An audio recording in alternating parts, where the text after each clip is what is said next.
And we're going to start this thing off right. Woo! Yes, sir. USC.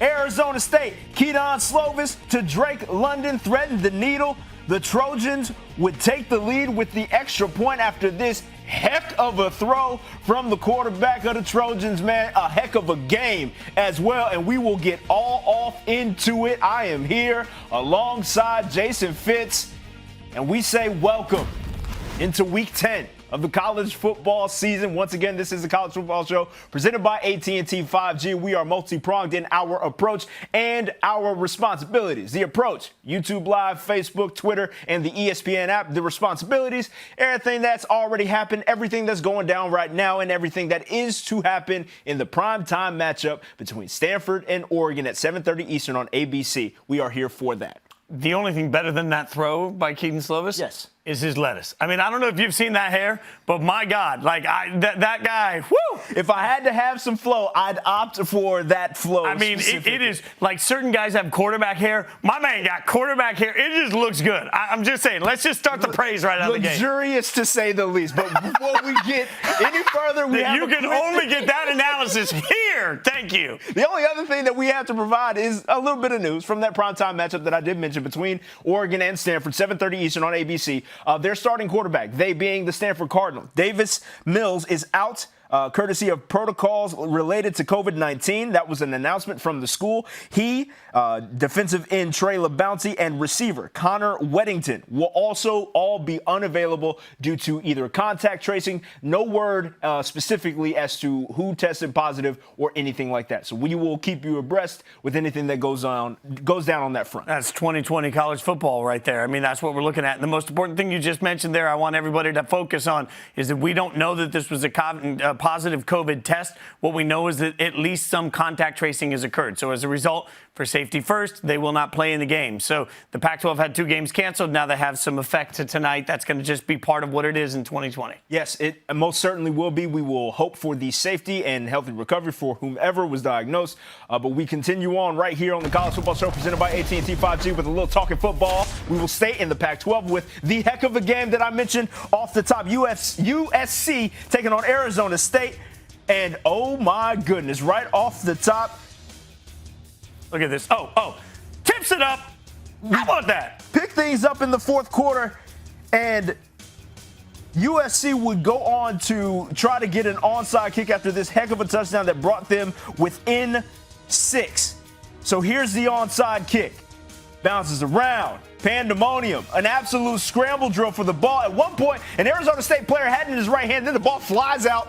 Everybody on the Trojan sideline is saying, no, dog, we hopped up on that thing. This never happens to my favorite team. I'm just saying, it's just the way that always goes. Love that he's sitting there with the ball. He's like, wait, guys, the refs don't know who's got it. I've got it. You can find me wherever. 1:26 remaining in the fourth, and Kedon Slovis threatened the needle to Drake London, 21-yard score in between 3 defenders on 4th down. All of that culminates into USC taking the lead with the extra point. Just a heck of a look. 3 defenders on one side, looks him off, goes back to his right. I love a little vertical pass game, and that one cashed out for Drake London and Kedon Slovis. So they take the lead with that. And with 55 seconds remaining, so show this again. You give that as much love as you can. You're just going to give that all the love you can possibly. Look at that. The fact that the defender almost had it. I mean, 2 guys had a shot at that ball. It could have been knocked down. He still came back. When we were watching it live, I said, no catch. From the angle, couldn't see it. 55 seconds remaining in this tilt. Last chance for Arizona State, and USC defense steps up.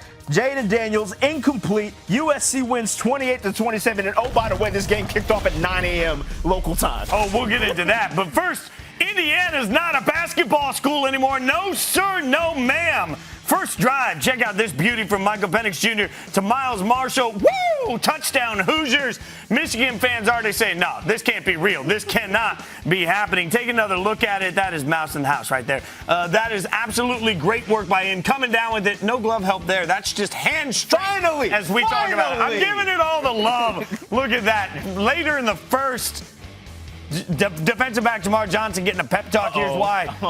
Getting heated right there. I mean, they're just going after each other. Oh, look at that. That's like my big brother used to do that when I was a face. Like, don't hit yourself in the face over and over. Then all of a sudden, Joe Milton let it fly. 37-yard touchdown strike to Cornelius Johnson. Wolverines not the score up at 7-up. And, Twitter thought the world was going to be normal. But it is not. Oh, Penix gets it to Ty Fogel. Oh, my goodness. Why use two hands when you can just use one? Oh, Fitz, and was the that shoulder. Gloves this time? Oh, no, that's not the gloves. That's the shoulder right there. Thank you. He's cradling it like a baby. Beautiful play there. Free play. That was nice, but how about this catch? Oh, up, and away. Touchdown right there. Potential holy cow winner. I mean, I'm just saying, Sag's no nice, so we got to see it twice. Look at that. Comes down, even NFL worthy there, dragging the toe. I appreciate that. All right, so let's get over to, we've got the 31-14 here. Michigan trying to make it a game at this point. Doesn't get prettier than that. Milton had a couple of nice throws. The problem is he had a bunch of awful ones in between those. So Michigan cuts the deficit to 10. Indiana fans start getting puckered up. They think, well, maybe this isn't the year the streak ends. But alas, fourth quarter, Michigan trying to claw back into this thing. Milton heaves it downfield. This has been the story of it right there. Forcing throws. He did the same thing in the Michigan State game. Indiana gets it. I cannot believe it. For the first time in most of your lifetimes at this point, Indiana does the impossible. Indiana gets themselves to 3-0. Look at this excitement. This is the kind of excitement you get when you haven't beaten your conference rival since 1987. Jesus. You run up and you tackle somebody. Woo! Hey, I'm Coach, all in for that. Chill out. No, hold on. We're not endorsing that. Yeah, we are. 38-21. We're endorsing all sorts of talk out of Indiana. 3-0 and Harbaugh 1-2. Oh, the khaki pants don't look good on the backside. Go ahead. I have nothing on that one. Virginia Tech Liberty. Liberty taking on the ACC opponent in this one, looking to go 7-0 for the first time in program history. And early on, the Hokie defense coming to play ball. They recover deep in Liberty territory. Then, a couple plays later, Hendon Hooker calls his own number. QB keeper right down the middle, shakes off a couple cats and right into the end zone. And Va Tech is up 17-14. Third quarter now. Malik Willis.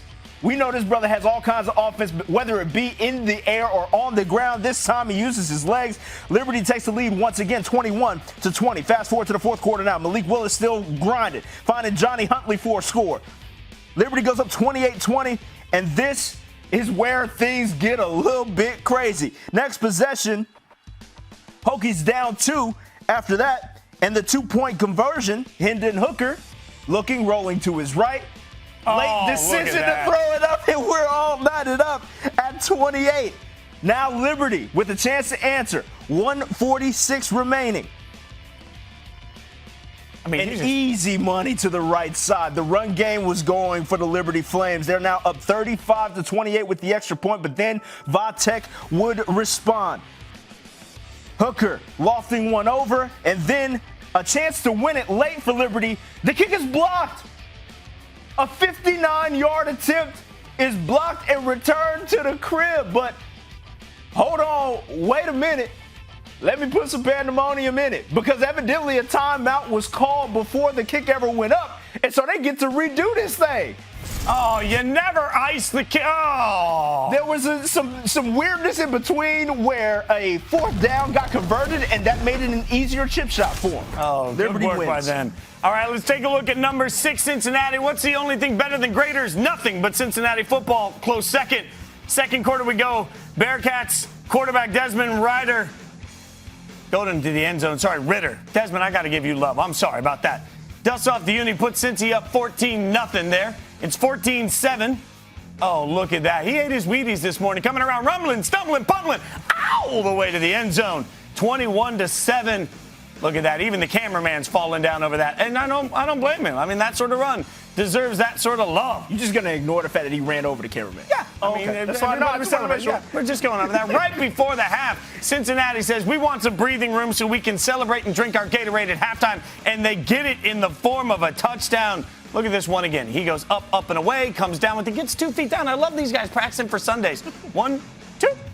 Fitz just out here scouting for the Raiders. That's all he's doing. Look at that. Look at that second. I'm just saying 38-10. Cincinnati keeps rolling. I'm just saying playoffs. We move over to the Big 12. West Virginia taking on number 22 Texas. The very first possession for the Longhorns is where we're going to pick this thing up. Sam Ehlinger looking and finding easy money. Short crosser to Brendan Eagles for the score. Longhorns jump out to the lead 7-0. The very next drive for the Mountaineers. Jared Deggy looking down the left side to Winston Wright Jr. He hauls it in. 38-yard gainer right over the shoulder. Drop that in there, big dog. West Virginia, next play from the gun. Little draw action to Letty Brown. He creases them right up the gut, and we're all knotted up at 7 apiece. Back to Texas later in the first. Bijan Robinson, someone tell this man this got to be illegal. So, like, we have to just, there's a lot we got to take in here. Oh, the spin move, the quickness to get outside, and then that stiff arm as well. I'm pretty sure he would have been arrested in about 48 states. He's going to apologize to his mama. Yeah, no, he just took him all for the ride. we just had to holler at him. And then here, Jared Deggy passing, ball batted up in the air. And what kind of insanity was that? Yeah, he passed it, caught it, passed it. I mean, yeah, but like, I want that. So like he gets it, and then does that count as one completion or two? So I thought that was illegal, but I don't want to, like, we're just going to keep moving. Third quarter, Sam Ehlinger firing downfield. Jake Smith, 33 yards. That's a touchdown. Texas gains the lead 17-10. And then fourth quarter action, 4th down and 1 for West Virginia. Looking for Ali Jennings, incomplete. And that was contact in that, and I'm just saying, it was a contact. A little touchy-feely, right? And the head coach for West Virginia ain't trying to hear all that either. He wants that penalty called. It didn't get called. Texas wins 17-13. By the way, Brad Paisley, huge West Virginia fan. I think that's about how he was reacting too. All right, close your eyes, Trevor. I know. It's 41-28. That's the current score between what was supposed to be two top 10 teams.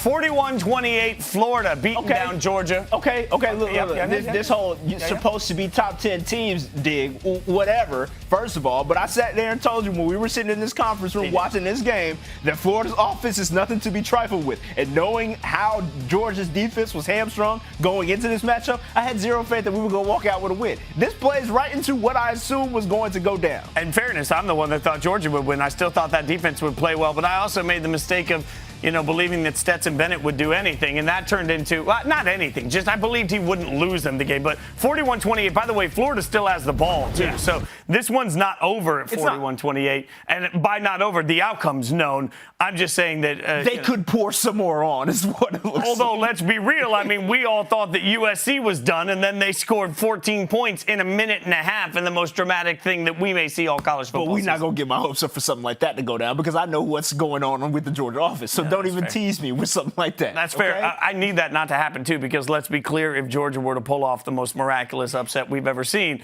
Trevor would be done for the rest of the show. Yeah, no, I'm walking off the set. Like, yeah, he's just good luck. Yeah.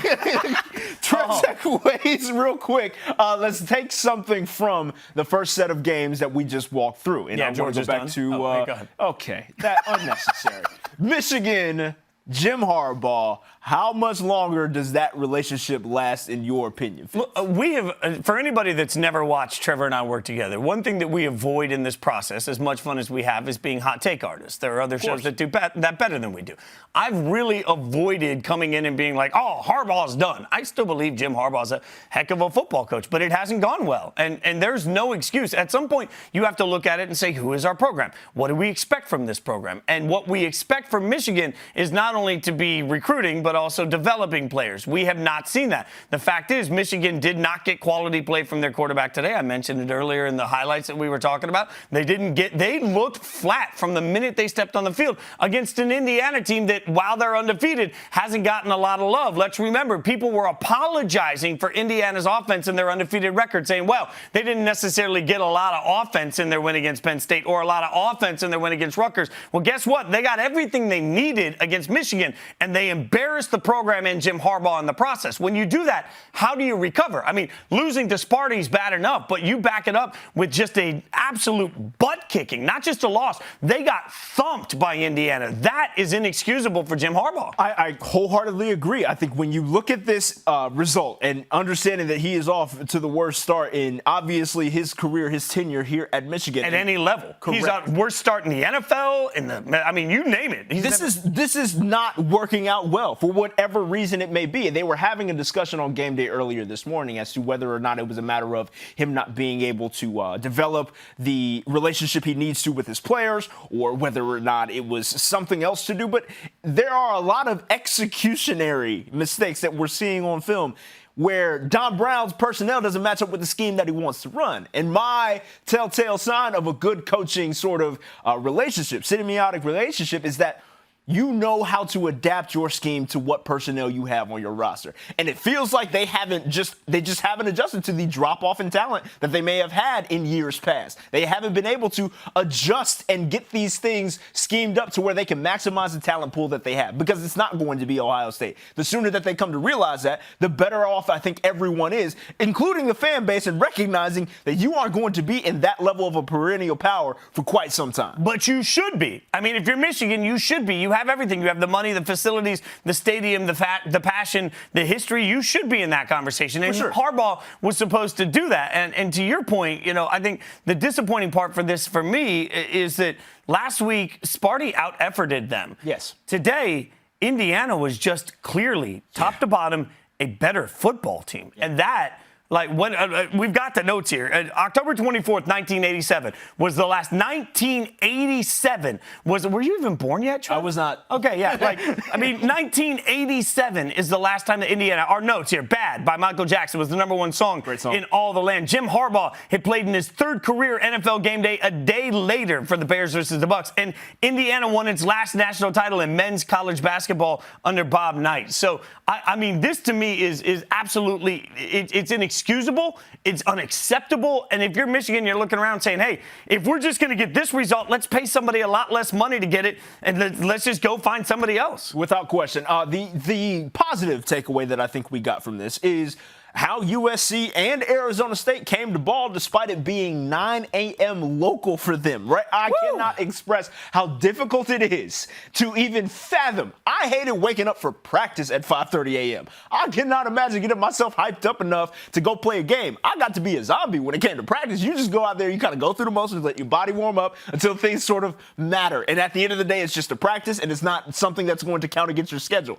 Waking up at perceivably 5:30 a.m. for a 6 a.m. team breakfast, and then you're rolling out to hit somebody else that you schemed for an entire week at 9 a.m. Ridiculous. And I'm impressed that they pulled it off. I'm glad you mentioned that, because I was hosting College Football Live yesterday on ESPN, and Coach Jim Mora talked a little bit about sort of the process. And he even mentioned before practice, a player grabs a muffin or a banana and they go in and they play. Wow. That was his specific analogy.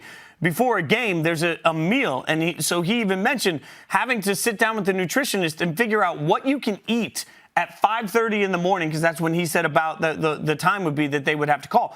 5:30 in the morning, what are you going to eat that's going to make your body shut down, essentially? Like, you ain't eating eggs and getting ready for a game. There are specific things that they're going to have to put in their body, and maybe nobody cares. But this was a calculated risk by the Pac-12, Trev, because they decided they wanted an earlier kickoff as a conference, partially because they want to be a bigger part of the college football highlights that we run throughout the course of the day. Right. That was accomplished. I mean, USC, Arizona Led gave our us, because of a remarkable ending. To be clear, if that same ending happened tonight in Pac-12 After Dark, we ain't talking about it tomorrow. We don't have the chance to. Yeah. So, we're moving on to the NFL. So it worked, but it was a huge risk, because if they came out today and played garbage football, we'd be talking about how bad the Pac-12 is. So we never need to watch them at noon either, right? Like, it's just going to become a larger discussion that is against what they were hoping to get, which is exposure. And I understand that risk that they take. Now, granted, it may not pan out every single time in this regard, but I think the most important thing was that they got off to a good start so that people will at least give them the chance, because everybody throws out dud games. That's just sort of how the game goes.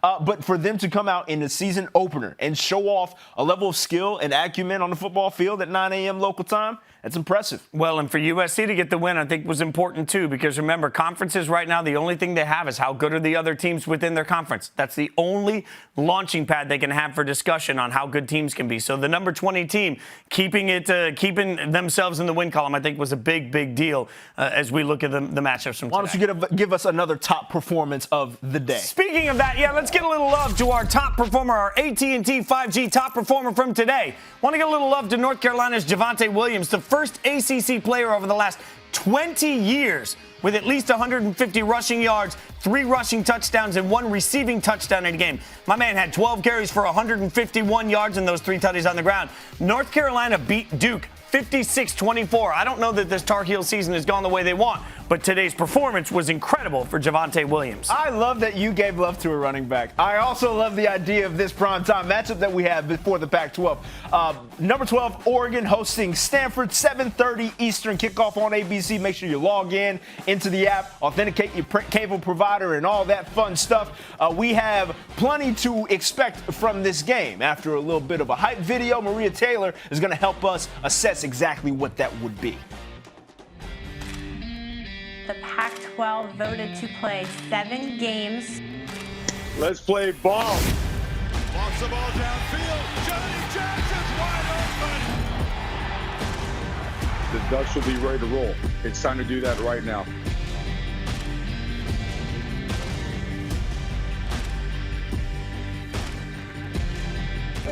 What's up, everyone? Maria Taylor here, and we made it to Oregon Stanford. As you can see, there aren't as many people here as we saw at Penn State, so there's not going to be any family members in the building. It actually has a limit of 200 people that can be here. Now, the latest news that just broke was that Davis Mills, quarterback for Stanford, will not be able to play due to COVID contact tracing.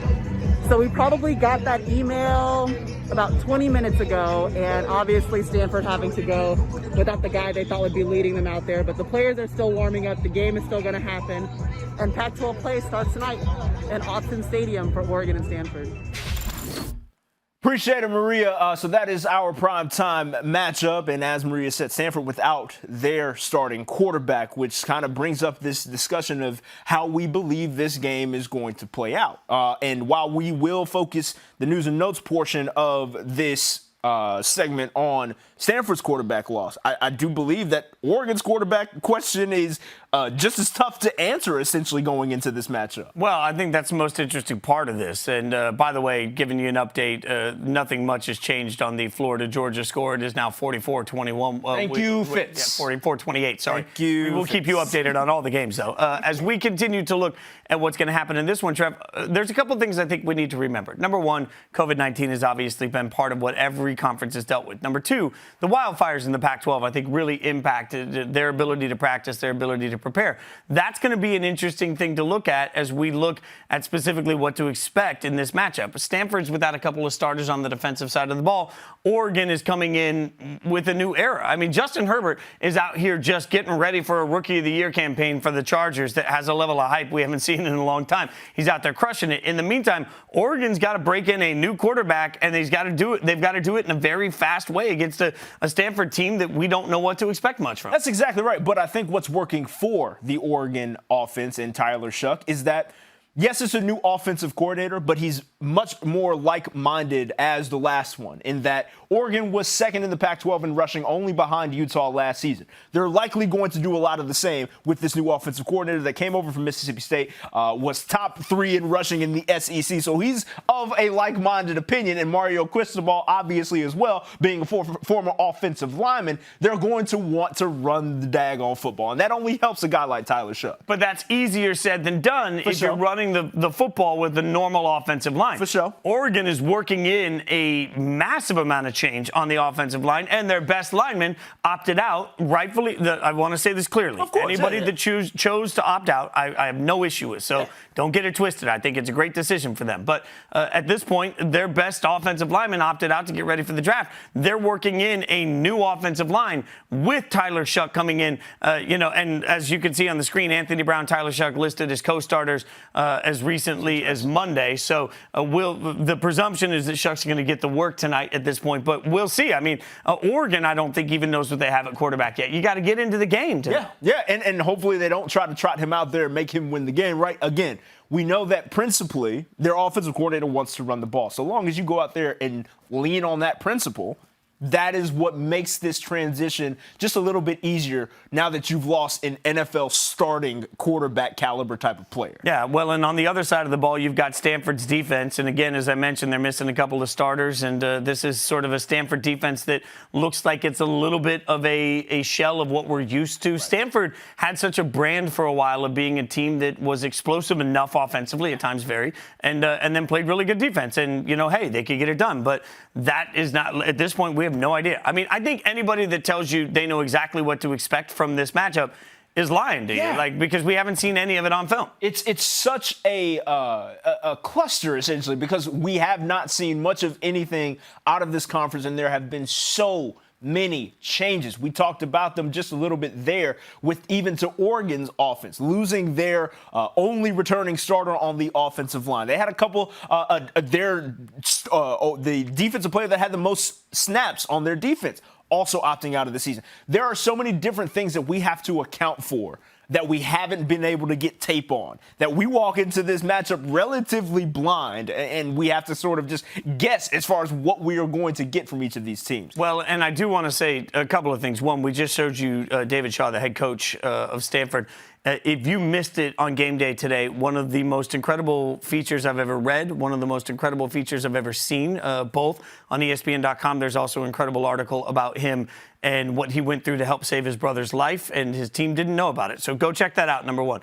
Number two, when you start talking about what to expect in this matchup and the number of opt-outs, again, I think that comes back to understanding that on the West Coast, there have been variables outside of just COVID that really impacted a lot of players in their decision. Not only the Pac-12 as they looked at social justice this summer and how they wanted that handled, but also as you look forward for them in COVID-19 and again with the wildfires, what you end up with are some star players with NFL draft caliber that have stepped out. Now, that could give the opportunity for new players to rise. I think we'd be disingenuous to tell you if we knew how those people were going to be replaced. No doubt about that. I want to also get your opinion on Pac-12 as a whole. Great showing to start the day off. We're expecting a solid matchup this evening between the two. In my opinion, I don't think we can take anything away from the Pac-12 given how we've sort of seen this season shake out from every conference. They at least showed up to ball to start this thing on out.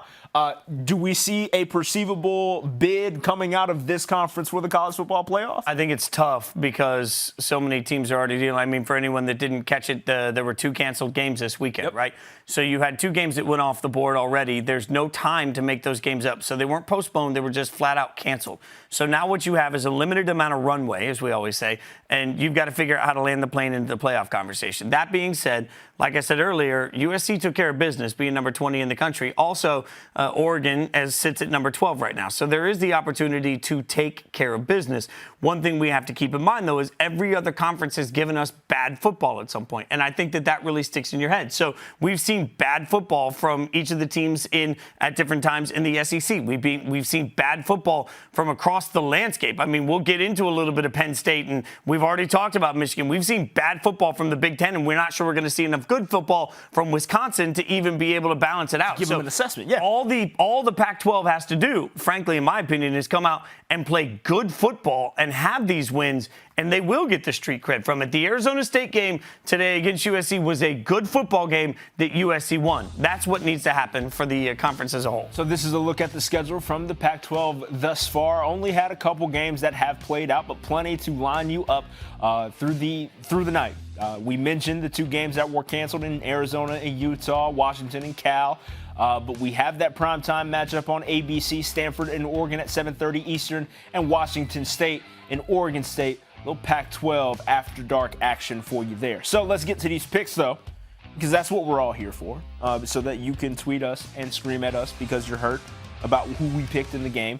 But Stanford and Oregon, I lean Oregon based off of all the discussion that we've had surrounding the change within the program. I can actually just pull off of years past, essentially last season specifically, and understand that enough of what was on that Oregon roster is returning for me to feel comfortable that they will show up to play and match their ranking of number 12 in the nation. Yeah, I think what you said about last year also matters in the conversation about this year when we don't have a lot of proof on tape. So if we haven't had a lot of time and we don't have a lot of proof on tape, then I'm going to look at last year and say, how did these teams play? Oregon played about as we expected. Stanford underachieved, I think, last year. So I'm going to give this game to Oregon because right now that just feels like they're coming in with a head start. But again, I will admit that I think these first week picks are tougher for the Pac-12 than any other conference because of the variables that they faced. A whole lot of factors that we could not possibly account for. I think when it comes to this game specifically, we'll see exactly how that quarterback position plays out. But before we go any further with this here show, the College Football Show presented by AT&T 5G, we have... I'll talk about it. I got you. Just give Treavor a moment. For anybody that doesn't know, my man Treavor, Georgia through and through.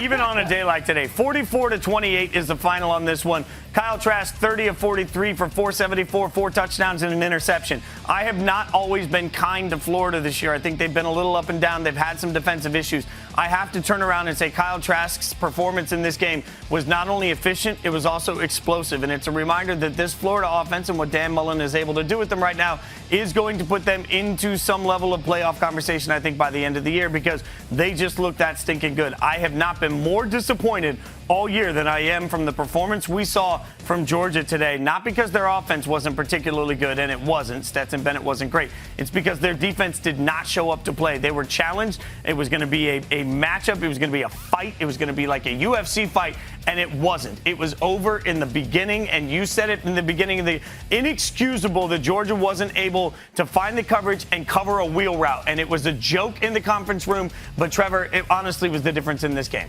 That's absolutely right. Just the inability to cover a lot of different routes, and I understand the personnel was lacking quite a bit, but that's something that Kirby Smart even said he expected to go through smoothly because the communication was supposedly on point. So that is your final from Jacksonville, the largest socially distanced, hopefully, cocktail party in all the land. But we move on to yet another primetime matchup between Notre Dame and Clemson. No Trevor Lawrence once again. Will that be a problem for the Tigers? Notre Dame's excellent and not going to just tiptoe through the lilies and beat these guys. We've won 22 consecutive games at home. Trevor will not be able to play. You just have to have the next guy ready to go. We're looking at winning the conference championship. Our number one goal is to try to win the conference. Who knows? It might not be the only time we play them this year. So let's go ahead and start this South Bend conversation. Two of the top teams, not only in the nation, but also in the ACC conference. And who better than to bring in than the face of ACC Network's The Huddle, 10 a.m. to noon Eastern. By the way, catch that. Jordan Cornette joining us here. And look, we just going to have to get it cracking because I know my man Fitz here is probably going to tick you off by the end of this segment. That's just, Wait. Go ahead. You have the floor. You have the floor. Jordan Cornette. Yes. Close friend. Dear friend, For now. amazing co-worker, grinder, hard worker, incredibly talented. Keep going. Also, a great basketball player. Where did you happen to play that spectacular basketball? The University of Notre Dame. Okay. All right, now we can get on with that. But Your Honor, that doesn't attack my character in this. That's what I'm saying. Like, I went straight Judge Judy on this thing. Bang. All right, go ahead. We were going to provide him the space to be both fan and analyst, non-biased, and everything like that. So I will tee you up with both of those avenues in front of you. Ian Book against this Clemson defense. How do you feel about the matchup? Well, I'm listening to Fitz go on every platform and every piece of media, whether it be on the radio, whether it be digitally, whether it be on TV, and talk about Ian Book and the questions there. And I get it. They're valid questions. He did answer some of those last week against, yes, a bad Pittsburgh team, but a very stout Pitt defense, scoring 45 points there. And Ian Book quite simply did things that he was asked to do. Be good in moments. Just capitalize on moments. What we know about Notre Dame football, they're fundamentally sound, incredibly physical. It's an old school way in which that team is put together. They want to activate the run game. It's a Trevor Scales game in this one. It's all about the running backs. Get it going with Kyron Williams, and then when the opportunity presents itself for a guy like Ian Book, that's when he has to be opportunistic. He doesn't have to be great. He doesn't have to be really good in this game. He just has to be good in those moments which may present itself for big-time plays, blowing a top off the defense 2, maybe 3 times. Can he make those happen? Capitalizing on the moment is what I need from Ian Book. All right, Jordan, but let's be fair. You're saying he doesn't have to be great. He just has to be good. I'm saying he has to not be bad, and that's my concern because he's taking on the best defensive coordinator in the entire country and a coordinator that is capable in Brent Venables at Clemson at taking away whatever you're great at. So I believe that what they're going to do is take away that run game, which means Ian Book, who I wouldn't trust against air right now, has to go out and play. I mean, he's inconsistent, so he's going to have to play consistent against a defense that we can all acknowledge disguises coverages better than any other defense going out there, right? Like, I can't trust him not to make a mistake. It's true, and you're spot on with the analysis. So Coach Venables is an incredible D coordinator. The exotics he throws out there, he makes it confusing for the most savvy of quarterbacks. I'm going to switch the goalposts, though, Fitz. What about Notre Dame's defense and the impact they could have on a quarterback who's only making his second career start, the first one on the road? DJ Uiagalelei is talented, no question. But the first game he did it against, and they got down big time, he did it against Boston College and their defense. Let's be clear here. The better defense on the field in this one is going to be Notre Dame's defense. And that's also in large part because Clemson is going to be without some of their big-name guys. All the talk about the quarterback, Treavor Lawrence, not being there. What about the quarterback of this defense, James Skalski? He is not going to be in this game, and we've seen issues in the last 2 games in his absence. The fact that we can go back to the Syracuse game 2 games ago, that game was a one-possession game in the third quarter. Syracuse is one of the worst teams in the Power 5. That was at home in Death Valley. That was with Treavor Lawrence, and it was close. Boston College took them all the way to the end last week. Notre Dame, this Notre Dame defense, how they're also going to be attacking a new quarterback, how is he going to respond there? Infinite amount of questions on that side as well. And oh, by the way, Xavier Thomas, he's missing the first half for a personal foul last game. Oh, by the way, Tyler Davis, their best defensive lineman, he's out for this game. And Mike Jones, another linebacker. A whole lot missing from Clemson. So if you want to make the argument, all Clemson versus Notre Dame, it's a different story. But this Clemson versus Notre Dame, give me the Irish. And that's totally fair, right? But I do want to go back to DJ Uiagalelei because he is a special talent. 6'5", 250. Fitz and I were talking pre-show about how this is the first week that they really have a chance to game plan around the physical specimen that he is. So what then does Notre Dame do as far as not necessarily knowing what the game plan is going to be like an athlete of that caliber? Can y'all believe we went this long without talking about Travis Etienne, who's one of the best players in college football? Because that's what it's going to come down to ultimately. DJ's going to lean on his running back, his star, the all-time leader in rush yards in the history of the ACC. That's who Travis Etienne is. One of the best players I've seen in my lifetime in college football. He's that kind of good. How they use him makes it incredibly intriguing. He's great out of the backfield. He's great as a receiver. They line him up in a bunch of different ways. To much like Coach Venables does to offenses, they try to do that to defenses, confusing them with the presentation of Etienne. Can Notre Dame's defense answer the call there? Well, I look at Jeremiah Owusu Karamora. He's a very special talent, the linebacker for Notre Dame. He's a first-round guy, in my opinion. Kyle Hamilton, the safety for the Irish. They have to, at all times, be laser-focused on number 9 for Clemson, because that truly will be the story offensively, more so than DJ. You can focus all you want to on a joker like that, but like we have established through plenty of discussion and B-roll, he's going to get his. But I do want to circle back to just the crux of all of this. In your pick for this matchup, I think we know which way you're leaning, but go ahead and confirm it for us so we can get it in writing and probably put it on tape to show you later. Oh, they're saying in my ear, oh, you guys will clip this and you will save this? Yes. And you're going to run this everywhere afterwards? Right. Notre Dame 28-24. Ian Book doesn't have to be great. Notre Dame controls the clock. I don't know what the over-under on this one is, but it's not going to be a ton of points. 28-24 is going to be the final because Notre Dame does what they need to do. They're not going to be flashy. They're not going to be spectacular. They're going to be opportunistic, capitalizing on plays when Ian Book needs to, dominating the clock, controlling it, getting some runs, moving those chains, and making key stops. And you're going to see a freshman quarterback for the first time in his second start of his career look like a freshman at times on the road here at Notre Dame. All right, I'll go next with my pick. And look, if I walked in today and somebody said, you got to bet your house, and on one side you got Ian Book, and on the other side you got Travis Etienne and Brent Venables. Not only am I betting my house in that situation one way, but I'm betting it big. This is not going to be a close game. Clemson is not just going to beat Notre Dame. I'm sorry, Jordan, I love you. Clemson is going to thump Notre Dame. They are going to assert their dominance at the top of the charts, and Notre Dame is going to fall out of playoff contention with the blowout loss, which the committee will not allow. It all happens tonight. Hey, Treavor, he's got 2 houses, though, right? That's why with confidence. That's why he's so comfortable That's doing called hedging. That's pretty much. Don't fall for the head fake, everybody. He's talking about betting 1 house. My man's got 2 of them. Don't listen to him here. You'll be homeless. Don't do it. Don't do it. He got money. At Jason Fitz, if you want to talk that cash to him, by the way. I'm a little bit more nuanced in how I think this plays out. I think there's some elements from both of y'all's points that I like, right? I do believe that Travis Etienne is going to have to be the workhorse that they need. But Notre Dame's defense is nothing to fool around with either. Knowing all of this is coming into play, knowing that DJ Uiagalelei is going to at times look like a freshman, Clemson gets the win, but they're going to have to edge this one out, in my opinion. All right, so one last thing before we let Jordan get out of here. It's always a win if you follow Jordan or his wife Shay on social media. We got this little gem coming in off of Twitter where Shay came in and said, can't wait to see this stupid sign come down tomorrow. All right, so where is the Cornette household on this particular matchup?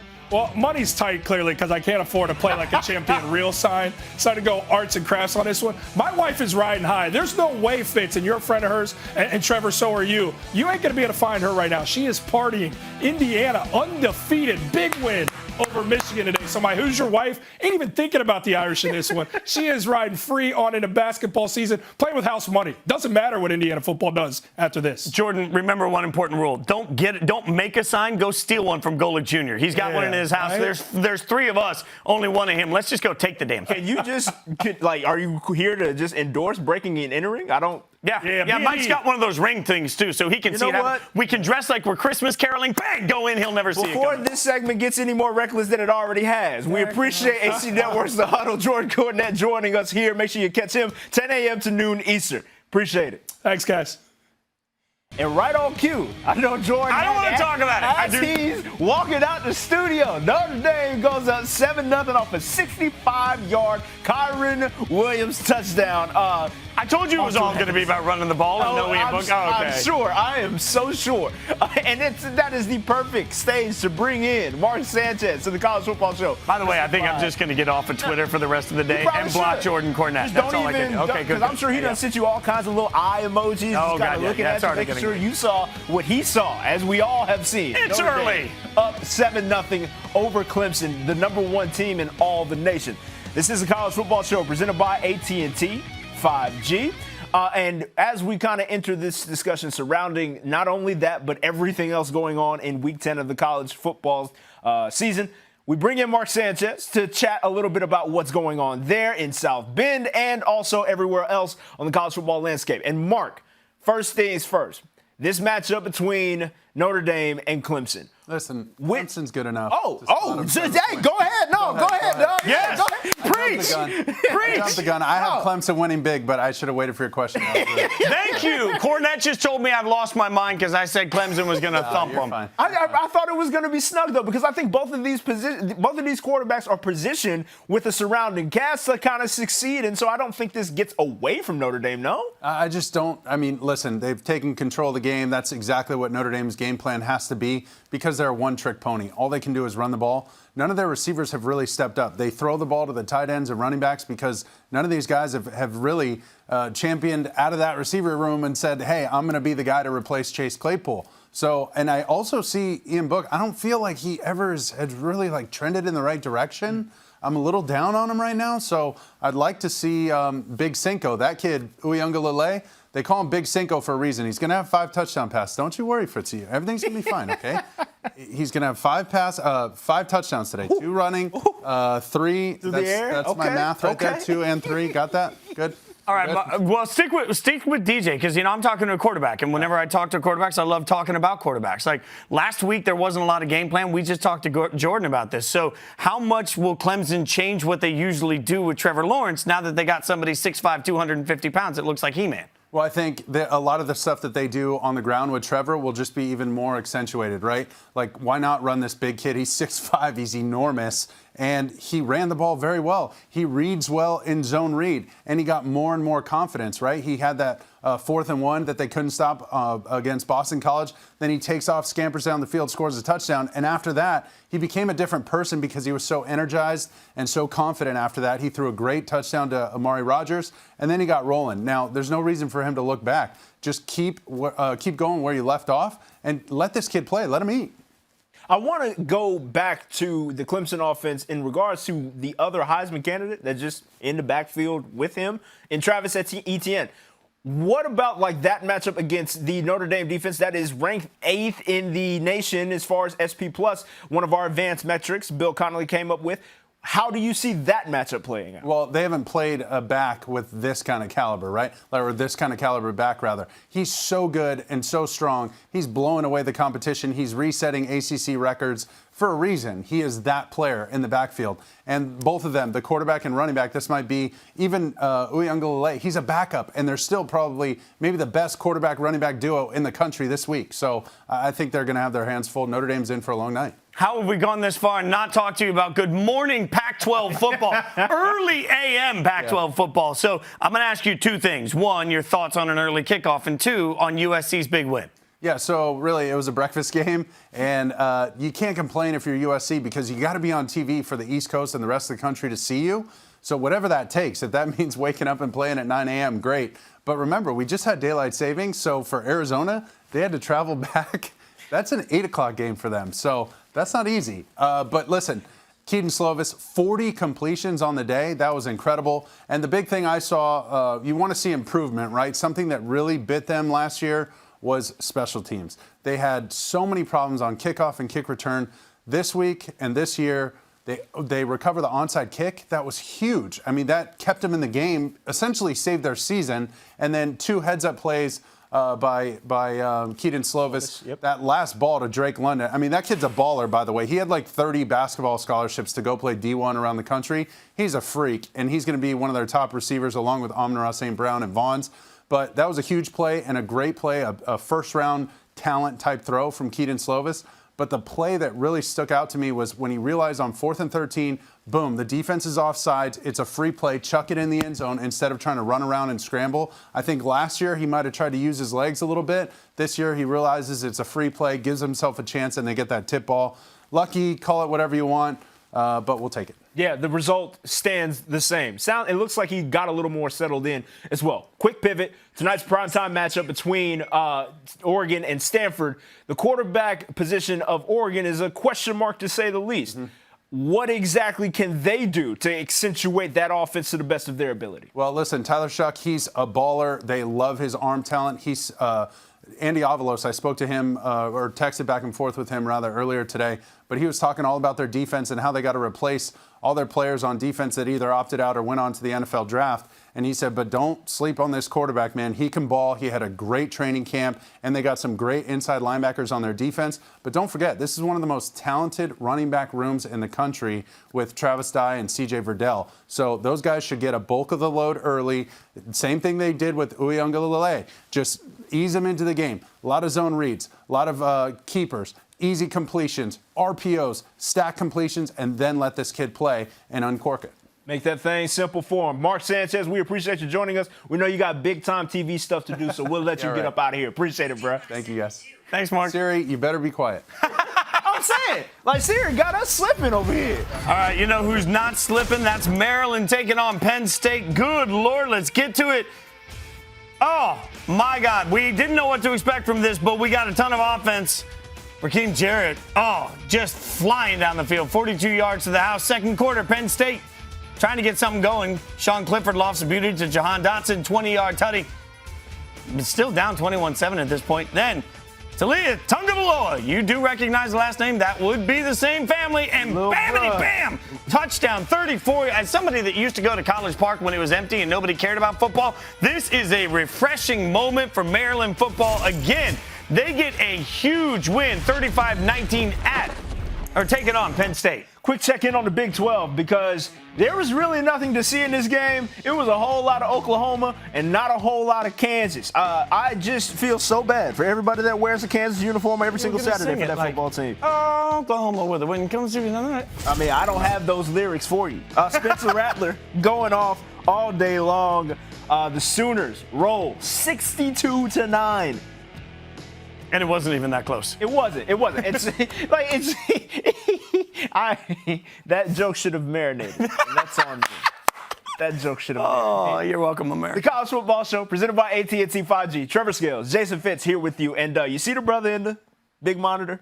Think we might have to have a discussion regarding his start. 0-3, and we already talked about Michigan. They were 1-2. He's out the gate without a win. Where do we stand with James Franklin? I mean, this is where if we're not consistent, then what are we doing? And at some point, what are we doing is the real question about Happy Valley, right? Like James Franklin, I understand it's a strange year. I understand that they've lost some talented players. I understand that they had some opt-outs. I understand that they lost some people in the draft. These are all viable things. But they got beat. And I'll say the same thing I said earlier about Michigan. It's not that Michigan lost to Indiana. It's that they got their butt whooped by Indiana. You watch this game. It's not that Penn State lost to Maryland. It's that they got their butt whooped by Maryland. That's the real key here because Maryland came in and they absolutely embarrassed Penn State. That is something that I'm looking at James Franklin and I'm like, that's at your feet, dude. Like, you've got to have better expectations from Penn State. And that's why I think, look, when it comes to the discussion surrounding Jim Harbaugh and James Franklin, I think it's important to understand that I personally don't believe any decision can be made off of this season alone. But does it push you further in a direction? I think it absolutely can and should, because this, regardless of the stipulations that you're up against and the challenges that you have faced, there's still a level of performance that you expect to see because every other team is under the same exact circumstances. And when you fall short, especially this short, that's exactly where we have to kind of wrap this into the assessment at the very least. Also, all those Big Ten fans that were yelling about how bad the SEC is, you might want to look in the mirror. There are some bad teams across the board in all of these conferences. Without question. But speaking of all of the conferences, let's have a discussion about any and everybody in college football. 5, 4, 3, 2, 1, liftoff.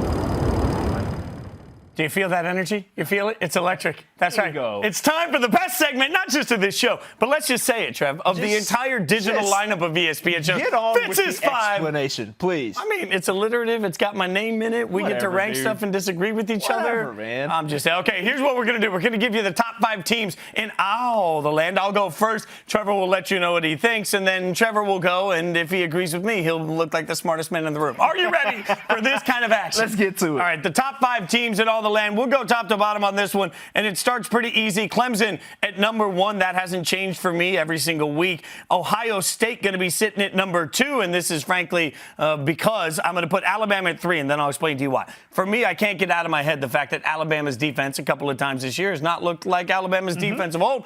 I expected Alabama's defense to be a strength for them.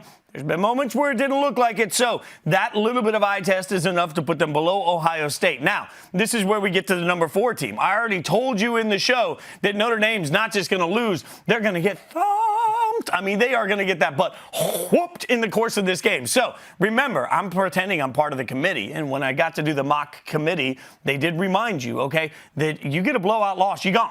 All right, so that means Texas A&M, you're gone. That means, at this point, Notre Dame, you're gone. That means Georgia, even if they had one, you're gone. So all of a sudden, I got to pick a 4th best team in the country. It stays the same as last week. Cincinnati and Luke Fickell coming in at number 4, which means I need to have a team at number 5. Remember, some of this is just about the fact that there isn't really a 5th best team in the country that deserves to be in the playoffs. So why not? It's 2020. Let's just go all in on making you guys angry. BYU at number 5. I don't hate the addition of both Cincy and BYU into the conversation at the very least. Look, man. You and this whole idea of Bama not being good based off of 2 defensive performances is what I can't get out of my mind. No, they're good. They're good. They're just not. They're just okay. Go ahead. So, allow me just to kind of further explain. While giving the top 5, I will agree with you at the top spot with Clemson. Bama is the number 2 team because what was the result of the bad defensive performances that they had? A win, correct? Yes. We talked about how the win is awarded above all else with the College Football Playoff Committee. No, but are there any warts on the resume of Ohio State? That's not to say, sir. But the rebuttal there is that we haven't seen much from Ohio State to this point. So until I see a little bit more, there's the chance that they leapfrog with a couple fantastic defensive performances, and we can have that conversation. You're talking about right now, like I'm giving you 10 minutes of the best action movie you've ever seen in your life versus like an hour of a movie that had some good scenes, but there were also some bad ones. What's better, 10 10 minutes of awesome. Action movies can tank on the back end, and you and I both know that very much so. That's fair. In the 4 slot, I will go with Notre Dame because I don't think that they will get doors completely. That Notre Dame defense is something special. We talked a little bit about that. And in the 5 slot, I like your Cincy pick so much that I'll put them at 5. I think they are very much so in the conversation, courtesy of the performances that Luke Fickell has got that team to put forth. And I don't have BYU very far outside of that 5 slot. It might be, either or, given how BYU performed at Boise State last night. Can we acknowledge how angry UCF fans are that there's this love going to the AAC over this? And by the way, that Notre Dame defense, you're right, it is so good. Last time I checked, did any of them play quarterback? Because that's the liability. Woo! I have no rebuttal for that. It just is what it is. Best of the best. Holy cow. Let's rip through these because we got about 9 minutes left in the show. Iowa, to start us off, late in the first, Brandon Smith, the adjustment, reels that one in for 14 yards from Spencer Patras. And, hey, no, that's special. That is very special. That is nice. Fitz hit the gloves? No, that was straight Superman. Thank you. 83, I think that's an appropriate grade because it's a very solid catch, and we reserve those 90 ranges for specifically good performance. Well, how about this? Texas running back Bijan Robinson puts a West Virginia defender in a spin cycle and then says, "Get off of me!" to Taj Austin. I mean, like I said earlier, he needs to call that guy's mama and be like, "I'm sorry I did that to your son on national TV." Like, there are certain moves that you look at, you're like, "I'm a man," right? That's I'm a man. And this right here is like, I said I'm a man. I mean, over and over again. You know what? I'm feeling generous. I'm going straight. You? Yes, I am feeling. He's like, "Get off my face mask." I told you, you cannot touch me. Oh, my goodness. Oh, straight. Like, that's Thundercats worthy. He gets a 90. Thundercats. Oh. That was good. Thank you. Good reference. I get that reference. I'm an old guy. USC's Javonte Williams absolutely creased the Duke defense. Excuse me, 13. I'm sorry, I got somewhere to be. Javonte Williams, I believe, is the thunder of the two backs. No, like they have a thunder and lightning combination down there at UNC. And I don't know whose towel went flying, but that makes it that much more hilarious to me. I love everything about running backs embarrassing people. Oh, it was Javonte's towel. I was hoping it was the DBs. It's fine. You know what? Just off the strength of the run. 83, another solid effort. I'm with it. I don't want to downgrade it. I'm kind of pulling back on the 90s. All right, I appreciate that. Well, let's go to the USC game we've been talking about all day. Couple of things on this. Look at the USC wide receiver delivering the huge block. Yeah, dog. Oh, which is just a thing of beauty. Then Stephen Carr, the running back, Jukson on the 8-yard run. Like, that's just like, nope. There's a lot of good there, but also a lot of bad defense. So I'm giving that an 80. That's fair. Hey, the other side's got to show up to get a good ranking. I respect the effort, but when you go in there full gusto, you can't look like that. USC Trojans, we go back to this game for our next Holy Cow entry because the final sequence, 1 minute and 32 seconds of game time passed. USC scored 2 touchdowns and took the lead. And it began with this play. An absolute heads-up play and then the onside kick. That was just hysteria. Ball just bouncing everywhere. Eventually, it squirts out the pile. A man picked it up. USC recovers. And then I still love this. I still love this moment here where, like, the ball's bouncing around everywhere, and all of a sudden, another guy's like, "Hey, guys, I got it." Then Keaton Slovis to Drake London. We had a love fest about this play earlier with Mark Sanchez, and this, again, the ultimate payoff because the comeback was complete, but not until we had this look at the touchdown one more time. I mean, my God, he looks off the entire defense. They all bit for it, and then makes it perfect. Correct, because, like, that's still double coverage that he found a way to thread the needle with. I mean, Herm's got to go to the guys and say, "Hey, you did everything right." Sometimes you just get beat. Yeah, no, that's just what the game was at the end of this thing. And then, last chance, USC defense coming through and creating the incomplete pass, and that would do it. We got our morning cracking off right. According to the West Coast, USC completes that comeback, and for all that hype, all that gas, yeah, give me 100. Double move. Yeah. Got you with that one. All right, let's go to Georgia Southern. Shy Wirtz launching a 35-yard pass to Najee Thompson. Comes up with a one-handed grab. Now, you know I'm tough on grabs. Trev, you got to see the replay on this. Look at this. His body's going one way. Look at that. Just reaching behind him. Like, that feels like one of those things where, like, it pulls everything in your back and your hips and your crotch to do it, but somehow you manage to come up with the ball. I mean, absolutely. That's what it would have done to old people like us. No, that's fair. He's fine. He bounces back. Look, I'm feeling generous today. 92 on that. When your body's going one way and you manage to get the ball going the other, you get a 92. That was a good old-fashioned as well. Indiana bringing us in for the last first quarter. And, oh, my goodness, this one-handed catch. Freifogel is just an awesome last name. It really is. Over the top and just reeling it in. Is that another and one as well? And then reels it in for the touchdown with one hand as well. So, like, no glove cheating here, Fitz. That's NFL ready as well. 92 for two of the best passes caught in two of the best catches in the entire game. I'm all in for that. Look, we're kind of generous, and we're back to the kissing cow graphic, which makes big me old cow, right? Like, I just want to turn around and smooch. That's gross. Thank you. We're gonna go to bruh now. From the best to getting these jokes off. We'll rip through these quickly as well. Nebraska, welcome to the party. Miles Farmer gets the interception after it deflects off of his teammate's helmet. And we'll run it back so you can see exactly what was so bruh about this, because I think it's just the fact that your boy gets stoinked. Not even looking for the ball. Nope. And, timely and well played. That ball go up the air. You just got to be around it. But, yeah, no. We still getting that joke off because you couldn't have your head around enough to even make the interception yourself, potentially. Besides the fact that Northwestern beat Nebraska. It's that just is a also bruh moment in and of itself. That is also a thing, 1,000%. Next up, we will go to the Indiana game. We give Indiana a lot of love, but not for this one. No. Yeah, Jamar Johnson and Ronnie Bell decide to get in a little bit of a tussle after the play. And look at this moment. There's the right hook coming in hot, followed by a little left. Quick. Oh, but I still love that move at the end where like my big brother used to do that to me when I was a kid. He was like, stop hitting yourself in the face. Like, look at this right here. He takes it and he's like, oh yeah, punch yourself. Jamar Johnson was ejected for that. But anyways, next play up, Tyler Johnson ends up leaving right after the sack. So he immediately just decided, I'm done with this one. I do not know. The reason for it is he didn't take much time to celebrate. It was, about the middle of the third quarter. I have no explanation. Like, that's the moment where you're like, bro, what are we doing? Bro, like, I don't. Did you have a little accident, man? Please help.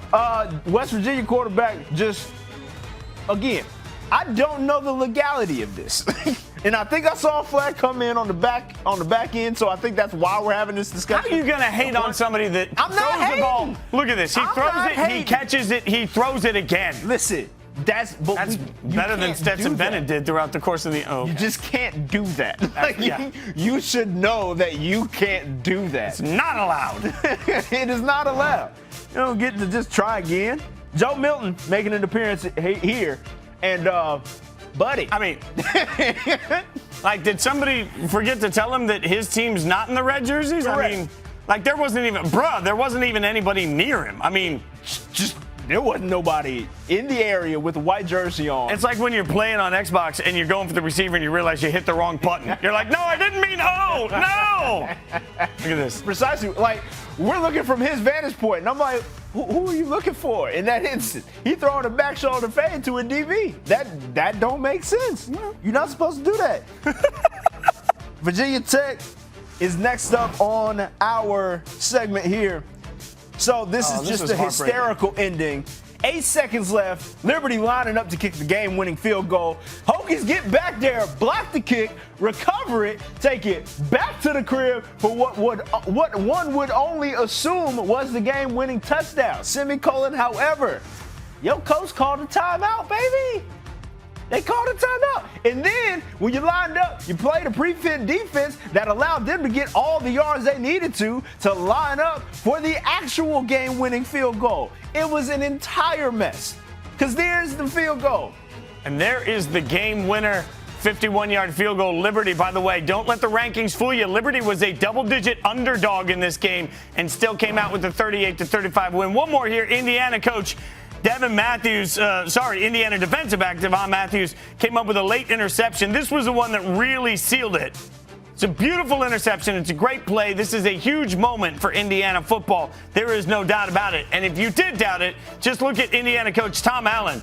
Just come running up, tackles him after the celebration. I kind of love that. Like, he's up and he's like, look, we are going to enjoy this moment. And then he keeps hanging on to him afterwards. I love that. Like, the aggressiveness and the celebration, I'm all in for. There is nothing I will say negative about Indiana after breaking a losing streak that dates all the way back to before Treavor was even born. Now, that's a bruh. I don't feel like you need to be putting my personal information out there. By the way, yes? First time ever since the Big Ten became a conference. This is the first time ever that Indiana and Northwestern are 3-0 in conference play. A professional segue that he ain't even know he just made, because before we get up out of here, Northwestern's Riley Lees is going to take us home. Look at that play. Riley, geez. Run all of that back for me, please. One time. Actually, you know what? He's got it. Yep. Quick spin move, and then to the crib with the leap in there. Northwestern would defeat Nebraska 21-13. They're 3-0. We're not kind of getting in conversation about them being undefeated and nothing like that, but we just wanted to show you off the heels of the stat that Fitz gave us. Yeah, again, 3-0 for the first time at the same time since 1896. Update for you here on Ohio State. You're looking at the touchdown that put them up early in a game that most aren't expecting to be a game. But Justin Fields and Jamison Williams, I don't know what that corner was doing. He just left the man running bare booty naked down the field, and that's what put Ohio State up. He was saying, I want to get Ohio State up to number 2 in Trevor's rankings. Fitz! Fitz is hurt. It's the first quarter. Time winding down in the first quarter. Notre Dame up 10-7. The early touchdown from Notre Dame, we saw that a 65-yard rushing touchdown. Clemson has since answered in effect. But Notre Dame, Fighting Irish, with a 3-point lead with about 4 minutes remaining in the first frame. Honest analysis here. The most important stat you can see is time of possession. 6:57 right now to Notre Dame to 3:52 to Clemson. That speaks to what every analyst has told us tonight.